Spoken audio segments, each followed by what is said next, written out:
Good morning बच्चों। आज अपना टॉपिक है निषेचन।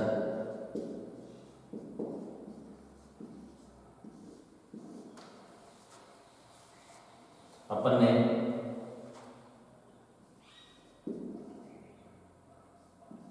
आठवीं पाठों के अंदर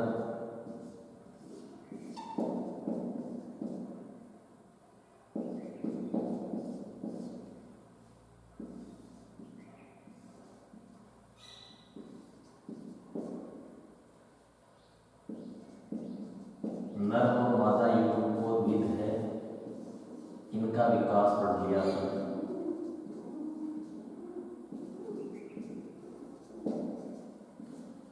जो आवृत्ति पादप है, इनके अंतर्गत अपन ने नर युग्मोद्भिद और मादा युग्मोद्भिद का विकास पढ़ लिया। नर युग्मोद्भिद के अंदर अपन ने परागकण है, वो परागकण मादा युग्मोद्भिद है, इसमें अपन ने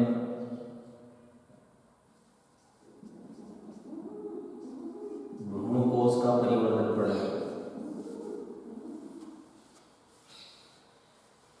अगला टॉपिक है निषेचन। नर और मादा युग्मक है, नर व मादा युग्मकों में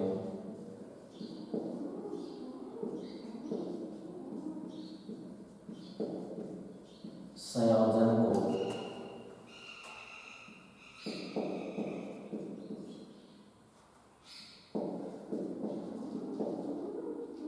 निषेचन कहलाता है।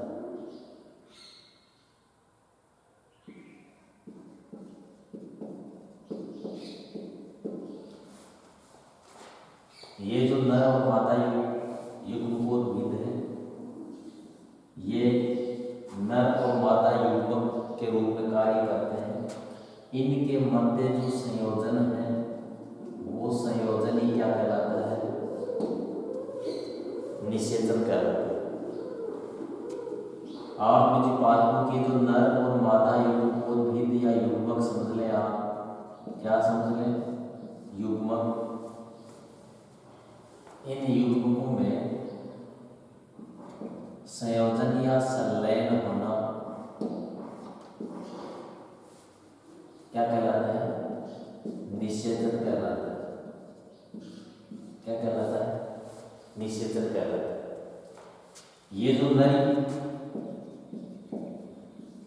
युग्मकोद्भिद है या नर युग्मक है, इनका निर्माण है वो लघु बीजाणुजनन की क्रिया के द्वारा, किसमें? परागकोश में, परागकोश के अंदर हो रहा। और जो मादा युग्मोद्भिद है या फिर मादा जो युग्मक है, इनका निर्माण किसमें हो रहा था? वो हो रहा था बीजांड में। ठीक है ना? जो बीजांड है, इस बीजांड के भीतर गुरु बीजाणुजनन की क्रिया के द्वारा।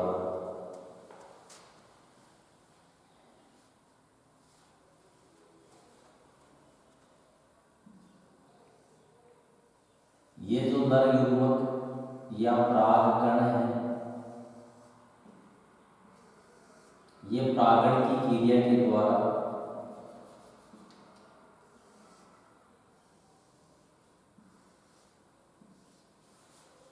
परागण की क्रिया के द्वारा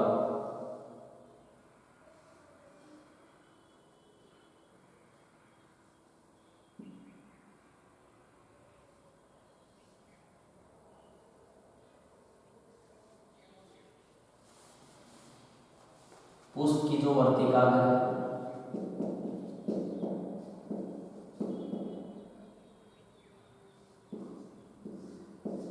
वहां तक पहुंच रहे थे किस क्रिया के द्वारा? परागण की क्रिया के द्वारा। पिछले टॉपिक के अंदर परागण पढ़ा था आपने। परागण क्या है? सब परागण पर परागण दो प्रकार से इसकी विधियां पढ़ी थी। ये जो परागकण है,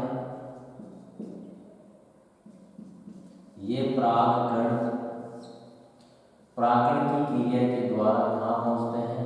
इस पुष्प की वर्तिका तक पहुँचते हैं। कहाँ पहुँचते हैं? पुष्प की वर्तिका।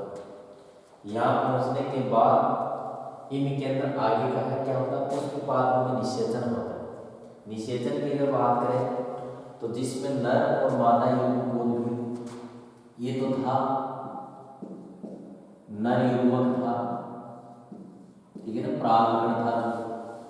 और ये जो भ्रूणकोश था बीजांड के अंदर, ये किसके रूप में? मादा युग्मकोद्भिद के रूप में या मादा युग्मक के रूप में क्या करता है? ये कार्य करता है। इस नर और मादा युग्मकों में जो निषेचन है वो निषेचनी संयोजन है या संलयन है, वो क्या कहलाता है? निषेचन कहलाता है। क्या कहलाता है? निषेचन कहलाता है। इस निषेचन की अगर खोज की बात करें,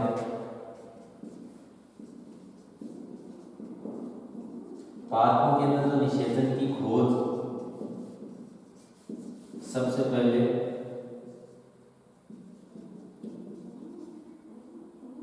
स्ट्रॉस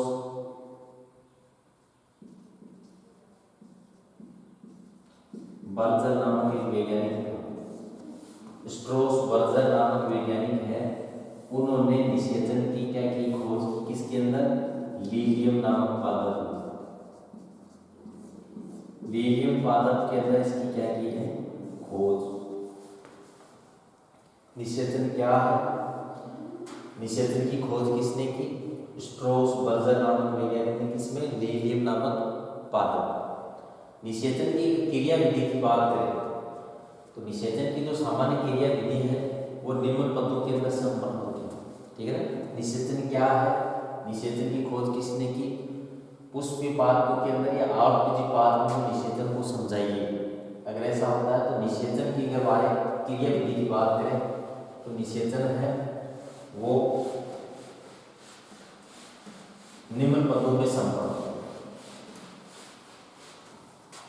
पादपों के अंदर जो निषेचन की क्रिया विधि है, ये क्रिया विधि निम्न पदों के अंदर संपन्न होती है या निम्न प्रकार से संपन्न होती है।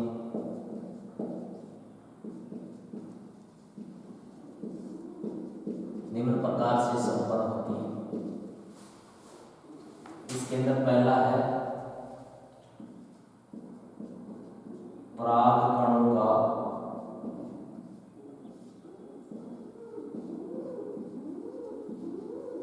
अंकुरण। परागकणों का क्या होना? अंकुरण। दूसरा है परागनली में वृद्धि। तीसरा है परागनली का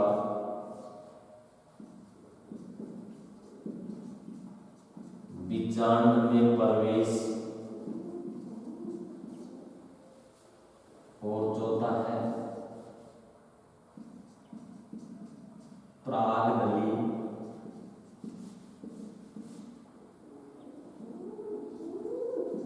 का भ्रूणकोश में प्रवेश। और पांचवा है द्विनिषेचन व त्रिसंलयन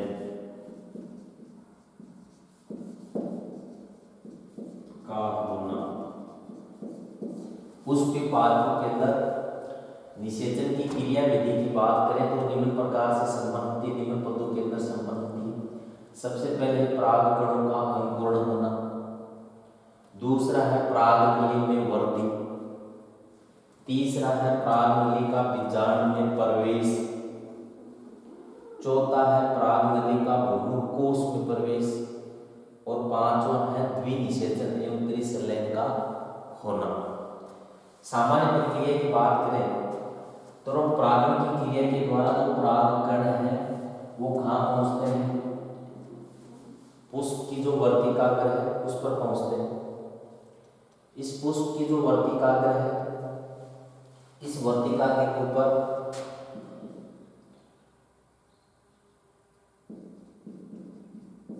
वसा है,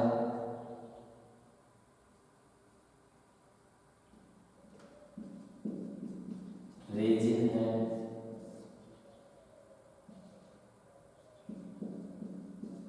प्रोटीन लिक्विड या पदार्थ है। आप ऐसे समझे, इन पदार्थों का एक तरल पदार्थ पाया जाता है। क्या पाया जाता है? तरल। ये पोषक पदार्थ होता है किनके ऊपर? जो पुष्प की वर्तिकाग्र होती है, इस वर्तिकाग्र के ऊपर क्या होते हैं? एक तरल पोषक पदार्थ होते हैं जिसके अंदर लिपिड है, रेजिन भी है, प्रोटीन भी है। ठीक है ना? इन पदार्थों के ऊपर एक तरल माध्यम होता है, या आप समझ लें, क्या समझे? मकरंद समझ लें। क्या समझ लें? ये पुष्प की जो वर्तिकाग्र है उसके अंदर मकरंदी होती है। ये एक तरल पोषक पदार्थ होता है।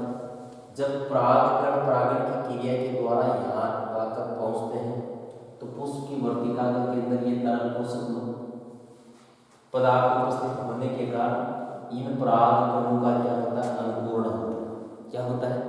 परागकणों का अंकुरण होता है। इस परागकण की अगर अपने संरचना में बात करें तो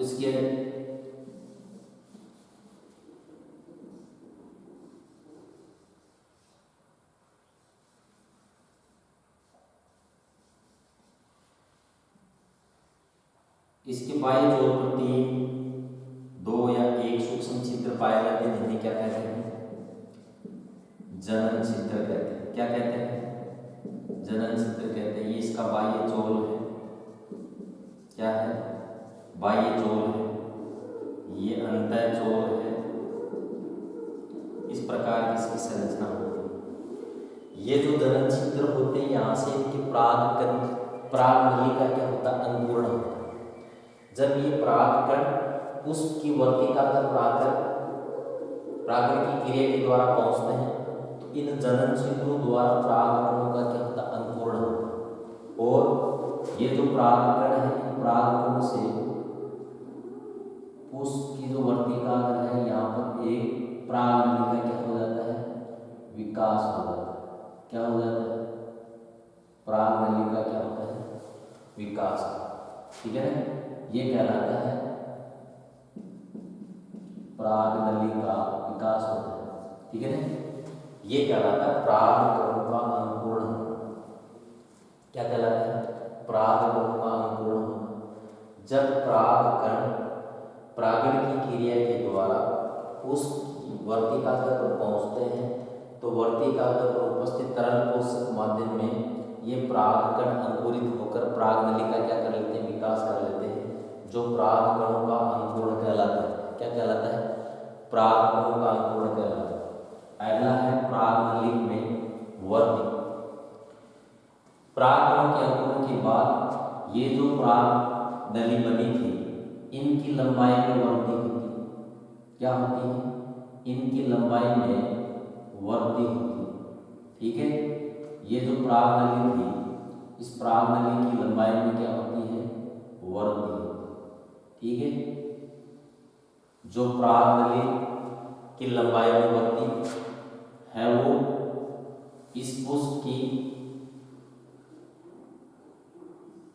जो वर्तिका है, इस वर्तिका पर निर्भर करती है। ये सामान्यतः अंदर से खोखली होती है, तो ये परागनली आसानी से क्या होती है? नीचे की तरफ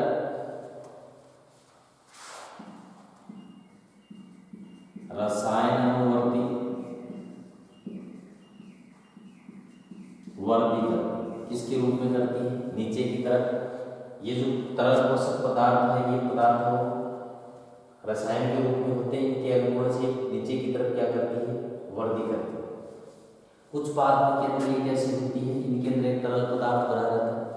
कुछ के अंदर एक ऐसी होती है, खोखली होती है। तो परागनली परागकणों के अंकुरण से जो बनने वाली जो परागनली थी, इस परागनली का नीचे की तरफ वर्तिका में वर्दी होती है, वो वर्दी क्या कहलाती है?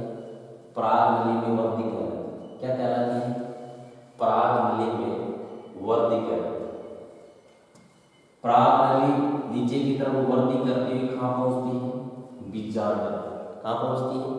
ये इसका क्या है? बीजांड है।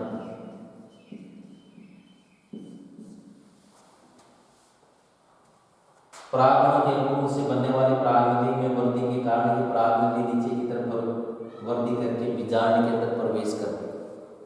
किस में प्रवेश करती है? बीजांड में प्रवेश करती है। ठीक है, अब ध्यान रखना है इधर ये जो परागकणों का जो अंकुरण है, अपन ये परागकण पढ़ा नहीं। इस परागकण के अंकुरण से इसके अंदर किस प्रकार की संरचना बनेगी? इसके अंदर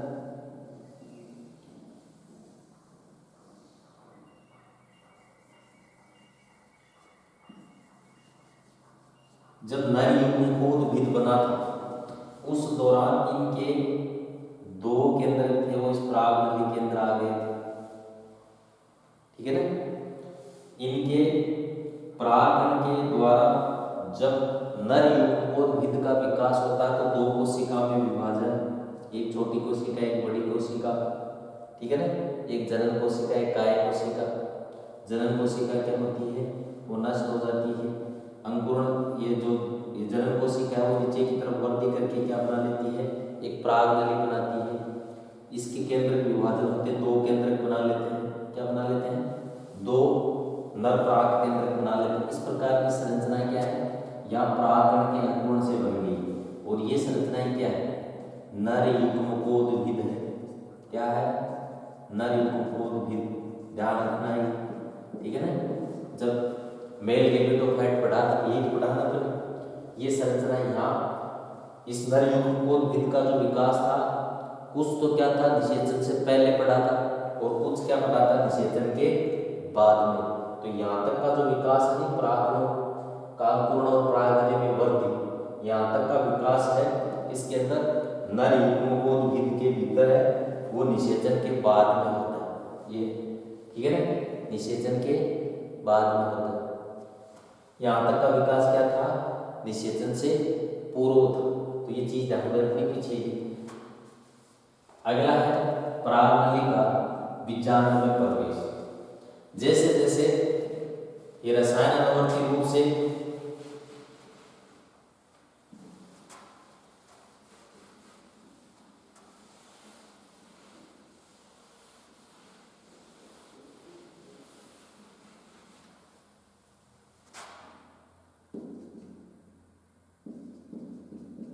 पराग नली का बीजांड में प्रवेश कर रहे हैं, ये नीचे की तरफ वर्दी करती हुई किस में प्रवेश करेगी? इस बीजांड में प्रवेश करेगी। ये कहलाता है पराग नली का बीजांड में प्रवेश। पराग नली का बीजांड में जो प्रवेश है वो तीन प्रकार से होता है। कितने प्रकार से होता है? तीन प्रकार से होता है। एक तो होता है बीजांड द्वारी प्रवेश, ठीक है। दूसरा होता है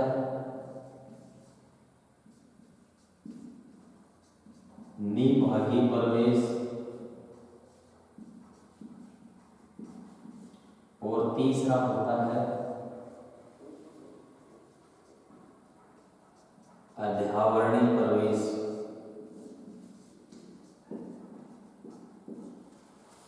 अध्यावरणीय प्रवेश पुष्पीपाद के निषेचन के दौरान परागकणों के अंकुरण से बनने वाली जो पराग नली है वो लंबाई में वृद्धि करके नीचे की तरफ इस बीजांड में प्रवेश करती है। और बीजांड में जो प्रवेश है वो तीन प्रकार से होता है सामान्यतः। एक अगर बीजांड की आधारभूत संरचना की बात करें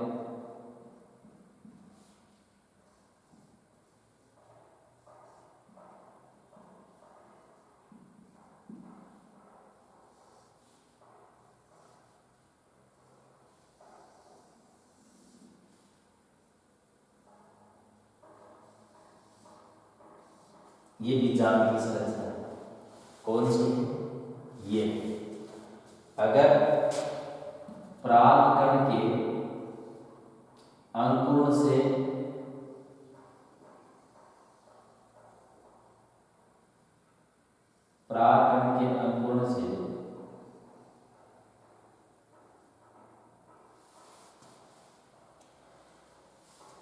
बनने वाली पराग नली बीजांड में बीजांड द्वार वाले भाग से प्रवेश करती है तो उसे कहा जाता है बीजांड द्वारी प्रवेश।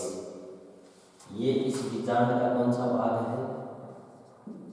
ये है बीजांड द्वार। कौन सा है? अगर पराग नली कहां से प्रवेश कर रही है? बीजांड के बीजांड द्वार वाले भाग से क्या कर रही है? यहाँ से ये पराग नली आगे कहाँ प्रवेश करेगी? इस बीजांड द्वार वाले भाग से प्रवेश करती है तो वो कहलाती है आपकी बीजांड द्वारी प्रवेश कहलाता है। पराग नली का बीजांड में प्रवेश है वो 3 प्रकार से होता है। कितने प्रकार से? 3 प्रकार से। जब परागकणों के अंकुरण से बनने वाली पराग नली है वो बीजांड में बीजांड द्वार से प्रवेश करती है तो उसे बीजांड द्वारी प्रवेश कहा जाता है। क्या कहा जाता है? बीजांड द्वारी प्रवेश कहा जाता है। ठीक है। इसी प्रकार परागकणों के अंकुरण से बनने वाली जो पराग नली है ये कौन सा भाग है? निभाग। कौन सा है? निभाग। इस बीजांड की संरचना पढ़ेगी अपन ने। बीजांड की संरचना के अंदर बीजांड द्वार भाग पढ़ा है, निभाग भी पढ़ा है, अध्यावरण भी पढ़ा है। ठीक है ना। अगर बनने वाली पराग नली है वो बीजांड द्वार में किस भाग से? निभाग से अगर प्रवेश करती है इसमें बीजांड में तो उसको कहा जाता है निभागी प्रवेश। ठीक है ना। पराग नली का निभागी प्रवेश कहलाता है। अगर पराग नली का बीजांड के निभाग से होते हुए बीजांड में अगर प्रवेश करती है तो वो निभागी प्रवेश कहलाता है। क्या कहलाता है? निभागी प्रवेश कहलाता है। ठीक है। ये क्या है? ये बीजांड के अध्यावरण है। क्या है? अध्यावरण। बीजांड आवरण समझिए, ऐसे समझिए, बीजांड आवरण। ठीक है। ये बीजांड आवरण है, बीजांड अध्यावरण भी कहते हैं। बाह्य अंडावरण है ना। अगर परागकणों के अंकुरण से जो बनने वाली पराग नली है वो पराग नली कहां से प्रवेश करे? बीजांड के अध्यावरण से प्रवेश करे।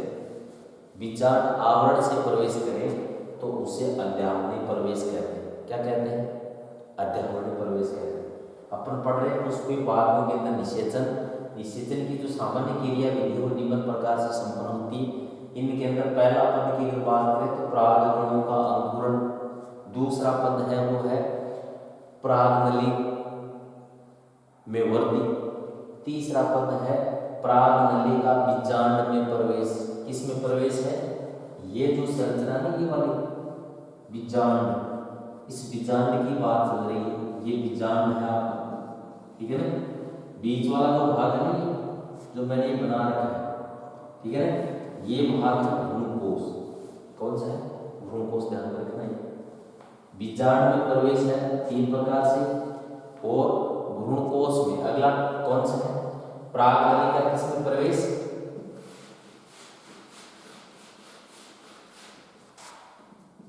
पहला बड़ा था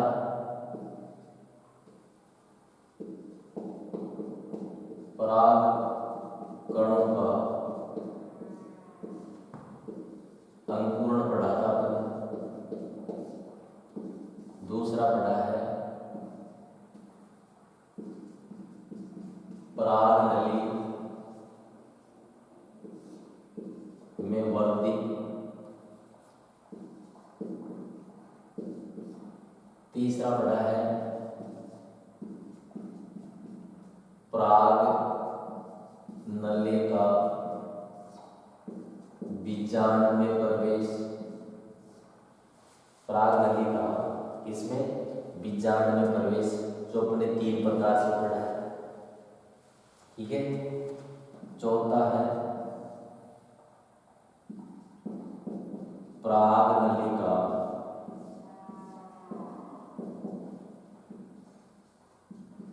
भ्रूणकोश में प्रवेश, इसमें है भ्रूणकोश में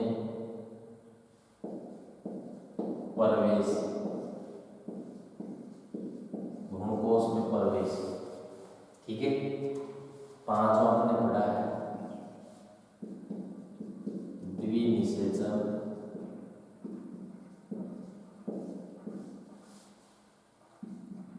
एवं त्रिसंलयन, ये पढ़े। अगला कौन सा है? बीजांड के अंदर प्रवेश हम 3 प्रकार से पढ़ लिए। कितने प्रकार से? 3 प्रकार से। अगला प्रवेश है प्रागनलिका भ्रूणकोश में प्रवेश। ये जो संरचना है नहीं, कौन सी? इस बीजांड के भीतर क्या है? एक 7 कोशिकीय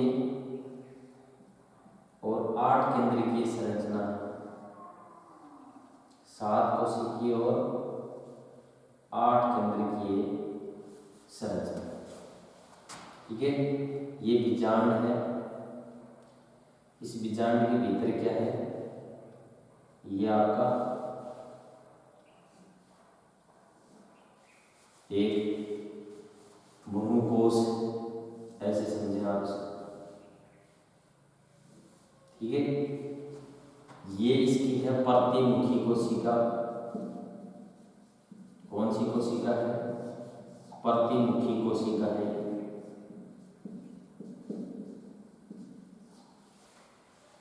ये जो इधर 3 कोशिकाएं हैं, ये 3 कोशिकाओं का समूह है, वो कहलाता है आपका अंड उपकरण। क्या कहलाता है? अंड उपकरण कहलाता है।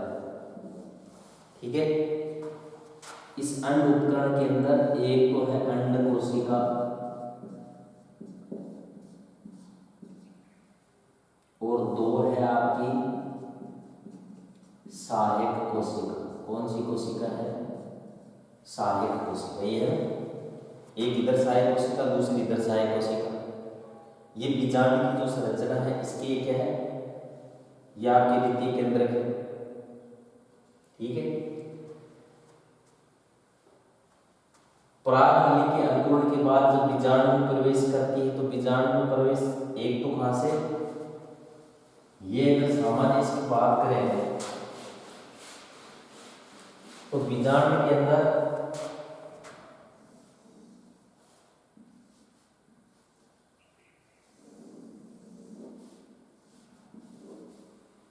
एक तो इधर से प्रवेश कर रही थी, एक इधर से प्रवेश कर रही थी, और एक है वो इधर से प्रवेश कर रही थी। ये तो हो गया ना? कहां से? बीजांड द्वार से। एक इधर से प्रवेश, एक इधर से प्रवेश और एक इधर से प्रवेश। ये 3 प्रकार से क्या कर रही थी? प्रवेश कर रही थी। किसमें? बीजांड में।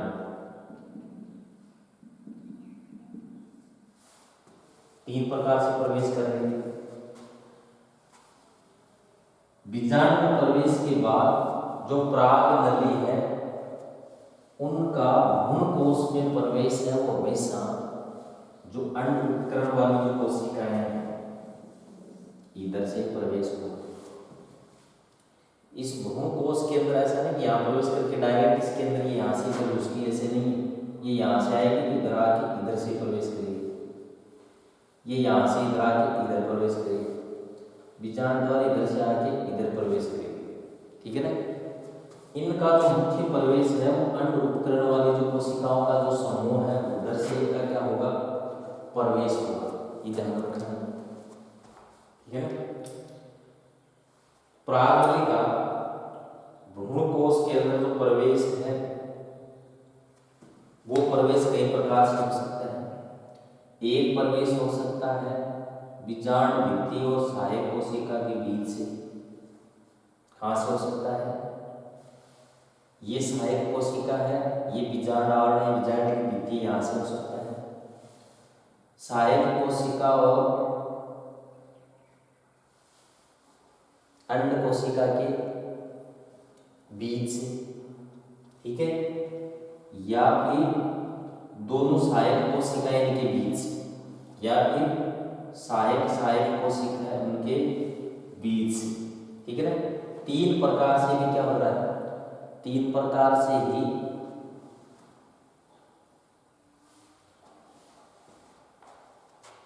परागनली का जो भ्रूणकोश के अंदर प्रवेश है वो कितने प्रकार से है, तीन प्रकार से। कितने प्रकार से है, तीन प्रकार से। इनके अंदर अगर पहले प्रकार की बात करें तो पहला प्रवेश है बीजांड भित्ति व सहायक कोशिका के बीच से,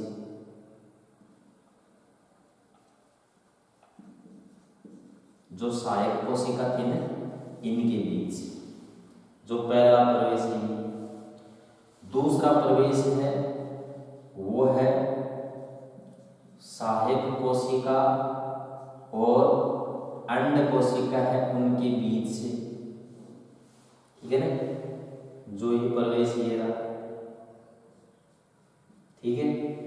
और तीसरा है सहायक कोशिका और सहायक कोशिका के बीच से।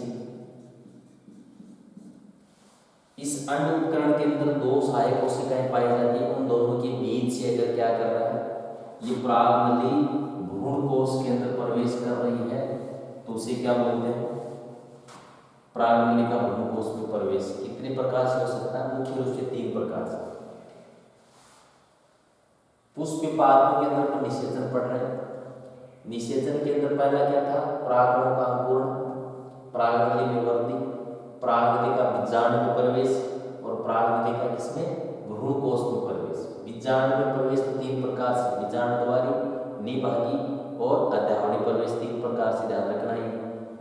ये दोनों टॉपिक से देखते हैं। जैसे परागनली का तो प्रवेश एक बार किसमें है, भ्रूणकोश में, और एक बार किसमें है, बीजांड में, ध्यान रखना है। बीजांड तो ये पूरी संरचना है, बीजांड क्या है, पूरी संरचना बीजांड है। बीज के अंदर जो 7 कोशिकीय और 8 केंद्रीय की जो संरचना थी, ये संरचना क्या है, भ्रूणकोश, जिसको मादा युग्मकोद्भिद कहते हैं, ठीक है ना, फीमेल गेमेटोफाइट। और ये जो बन रहा था ना, ये इधर वाला ये संरचना बनी है इधर से परागनली के अंकुरण से, ये है मेल गेमेटोफाइट। क्या है, मेल गेमेटोफाइट है, ठीक है ना। परागनली का भ्रूणकोश में प्रवेश के साथ ही इस परागनली के अंदर जो परागकण था, इस परागकण के या नर युग्मकोद्भिद के 2 केंद्रक, इसके अंदर, इस परागनली के अंदर थे 2 केंद्रक। क्या थे, 2 केंद्रक थे। वो दोनों के दोनों केंद्रक है, वो यहाँ से किसमें प्रवेश करेंगे, इसमें प्रवेश करेंगे, ठीक है ना। दोनों क्या प्रवेश करेंगे, इसमें प्रवेश करेंगे। अब ध्यान रखना इधर से अगला कौन सा है, द्विनिषेचन एवं त्रिसंलयन। द्विनिषेचन एवं त्रिसंलयन, ये बनने वाली जो भ्रूणकोश है ये एक अगुणित संरचना है। कैसी है, अगुणित संरचना है। इनके अंदर एक समुच्चय पाया जाता है, गुणसूत्रों का एक समुच्चय पाया जाता है, अगुणित है, क्योंकि अर्धसूत्री विभाजन हुआ था, ठीक है ना।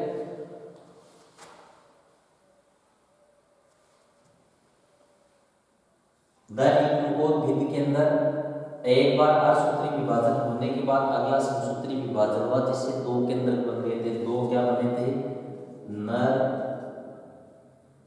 पराग केंद्रक बने थे।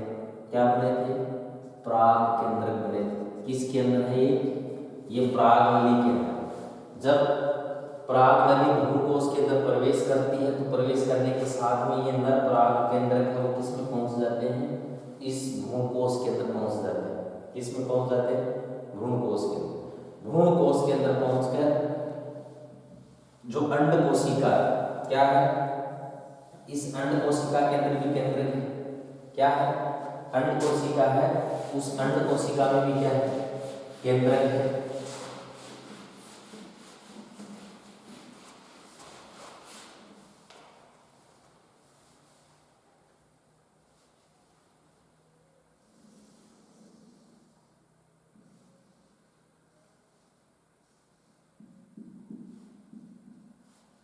ये केंद्रक है, ये अंड कोशिका और ये दो सहायक कोशिका, इनके साथ में ये दो केंद्रक क्या आ गए हैं? किसके? नर पराग केंद्रक। क्या है? नर पराग केंद्रक है। कौन से केंद्रक है? नर पराग केंद्रक। ये कौन सा है?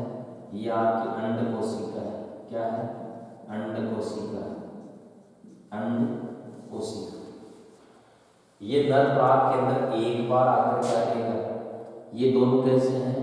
अगुणित है। दोनों केंद्र के कैसे हैं? अगुणित है। ये आपके कैसे हैं? और ये भी कैसे हैं? अगुणित। ठीक है ना?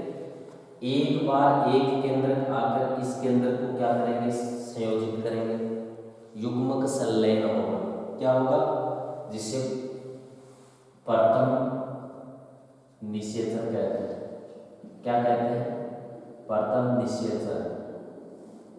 ठीक है? इस प्रथम निषेचन के द्वारा क्या बनता है? युग्मनज बनता है, जो कैसे है? द्विगुणित। कैसा है? द्विगुणित। ठीक है? एक पराग नर पराग केंद्र ये, दूसरा ये, क्योंकि जब पराग कणों का जब अंकुरण पड़ रहे थे तब जो पराग नली बनी थी, इस पराग नली के अंदर ये केंद्र विभाजित होकर दो क्या बना लेंगे?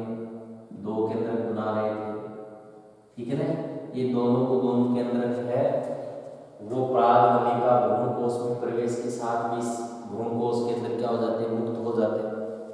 क्या हो जाते हैं? मुक्त हो जाते हैं। ठीक है ना? तो यहाँ एक बार एक केंद्र है, वो क्या करेगा? इस अंड कोशिका को निषेचित करेगा, इनमें संलयन होगा, संयोजन होगा, जो किस प्रकार का है? प्रथम निषेचन है, जिसे सत्य निषेचन कहा जाता है। क्या कहा जाता है? सत्य निषेचन। क्या कहा जाता है? सत्य निषेचन। ठीक है? ये निषेचन से इसके अंदर क्या बन गई? ये द्विगुणित बन गई। इस दौरान क्या होगा? ये आपका जो भ्रूण कोश है, इसके अंदर आपका एक द्विगुणित केंद्र बचेगा। बाकी जो कोशिकाएं थी वो क्या होगी? पोषण के दौरान, वृद्धि के दौरान क्या है? काम में आ गई। फिर एक केंद्र और बच गया अगुणित। क्या बच गया? एक केंद्र और शेष रह गया। ये आगे चलकर फिर इनको और क्या करेगा? निषेचित करेगा, जिससे इनके अंदर ये जो केंद्र है वो कैसे हो जाएंगे? त्रिगुणित बन जाएंगे। निषेचन के दौरान दो बार निषेचन हो रहा, एक बार यहाँ, दूसरी बार यहाँ। ठीक है ना? जो कहलाता द्विनिषेचन या दोहरा निषेचन। क्या कहलाता है? द्विनिषेचन या दोहरा निषेचन। एक बार जब निषेचन होता है तो क्या होता है? युग्मक संलयन होता है, जिसे द्विगुणित क्या बनता है? युग्मनज बनता है। ठीक है ना? और दूसरी बार जब निषेचन होता है, दूसरा नर पराग केंद्र को वापिस वो संयोजित होता है, तब क्या बनता है? त्रिगुणित संरचना बनती। तीन का संलयन हो रहा है, इसलिए क्या बोल रहे हैं? इसे त्रिसंलयन बोल रहे हैं। क्या बोल रहे हैं? त्रिसंलयन। भ्रूण कोश के अंदर द्विनिषेचन एवं त्रिसंलयन होने से ये भ्रूण कोश है वो किस में बदल जाता है? भ्रूण पोष में बदल जाता है। किस में बदल जाता है? भ्रूण पोष में बदल जाता है। ध्यान रखना। ठीक है ना? जैसे इसके अंदर निषेचन की क्रिया पूर्ण होती है, किसके अंदर? भ्रूण कोश में। ये था कोश। कोश कैसा है? आपका है कोश वाली संरचना कैसी है? 7 कोशिकीय 8 केंद्रीय संरचना है, वो है भ्रूण कोश। अब किस में बदल गई है? भ्रूण पोष में। ये था पुष्पीपादों के अंदर निषेचन। ठीक है ना? निषेचन के साथ में किस में बदल गया? एक त्रिगुणित। ठीक है ना? एक केंद्र की भ्रूण कोश के अंदर बदल गया, भ्रूण पोष में बदल गया। ठीक है ना? कैसा है? त्रिगुणित। ऐसा है, त्रिगुणित भ्रूणपोष में क्या हो गया, इनका परिवर्तन हो गया। ये था निषेचन। आगे का परिवर्तन इस भ्रूणपोष से होगा। क्या होगा, भ्रूणपोष के अंदर भ्रूण का निर्माण होगा, भ्रूण से फिर क्या बनेगी, बीज बनेगी, ठीक है ना, वो आगे की प्रक्रिया चालू होगी।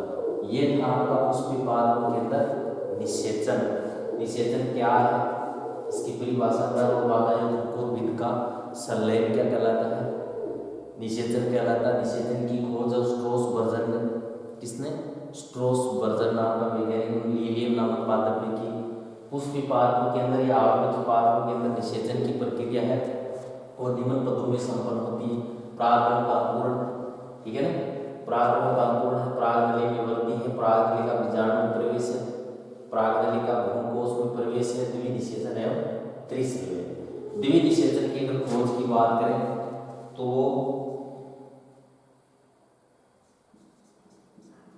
नवास्ति नामक वैज्ञानिक है, ठीक है ना, नवास्ति ने जो दोहरा निषेचन है, दोहरा निषेचन